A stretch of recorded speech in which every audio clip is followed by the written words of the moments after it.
Okay, hi. So this is something that I would typically go live for, but my lives go on for way too long and I'm too lazy. So this is just going to be me rambling and hopefully it makes sense. Take this with a grain of salt. I'm not a manifesting coach or a shifting coach or whatever. If it helps you, great. If it doesn't help you, that's fine too. If you disagree, that's fine. If you agree, that's fine. Just don't be like an annoying whiny little bitch about it in my comment section because I will just delete it. But if you have questions or something you want to say in the comments, just feel free and I will reply. So I was thinking about desire and fulfillment and how people get confused, I think, on how to deal with these things in a manifesting or even like a general context. Desire, like anything else, has a specific purpose and message that I think is either misinterpreted or people are just unaware of it. When people are welcomed into the manifesting or law of assumption community or whatever, they are told that they are limitless and infinite first, okay? And this is harrowing for some people because the way that we are socialized is like completely backwards from that. We are born and we are put on this earth whole. We don't lack anything. We don't seek out wholeness and happiness because we are content simply being and taking in the world. When we grow older though, this is when we start to form ideas about our identity, our function, and our purpose in the world. And that's when our ideas about fulfillment begin to change and form. The way that our society is structured requires us to continually work and accumulate external rewards. Whether that is in currency, social currency, objects and symbols of wealth, power, etc., all of these things increase our worth economically and socially, but primarily it affects our view of ourselves.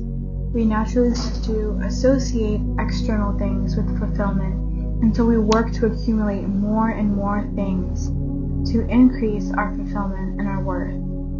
Desire is obviously fundamental in this. Like, we desire XYZ things because we think it will help us feel happy, content, sated. This is natural. The problem is when we think that our desire is leading us to fulfillment, because by default, our fulfillment is internal, and finite things won't really help you feel infinite, whole, complete, you know? If you are not already fulfilled and whole and content, you will seek this feeling outside of yourself. But ultimately, everything outside of yourself is incomparable to your being, so you desire in increments. You are constantly looking and desiring for the next thing, but it's blind and ignorant, and you don't really understand why. That might come off as harsh. It's not meant to be harsh. You don't understand why you go from point A to point B, but you never feel satisfied. You're like, okay, I'm here, I earned this, but I still want the next thing, and you aren't able to enjoy what you have. And from the wrong perspective, this feels like a vicious cycle. Desire isn't bad, but if we are already infinite and limitless and should feel content as we are, what is the purpose of desire? Desire is meant to keep us in motion. It's not meant to lead us to fulfillment. It teaches us about ourselves and our identity and our ego. You are infinite, but you don't really experience everything all at once. Your identity and your desires help pinpoint a roadmap for you to explore infinity in yourself.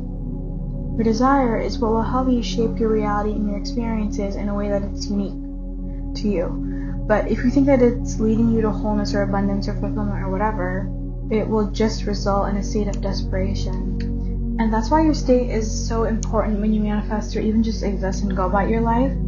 It's very essential for us to discover, or rediscover rather, a feeling of wholeness within ourselves, so we aren't chasing and we aren't giving our power away to things that are outside of us. And this is what I feel like kind of goes unsaid when we talk about states and attachment and manifesting, and it's always like in between the lines, you know, but nobody really outright says it. Hopefully this helps. Again, if you have any questions, just comment and I will try my best to clarify. Have a good day, night, afternoon, evening, whatever.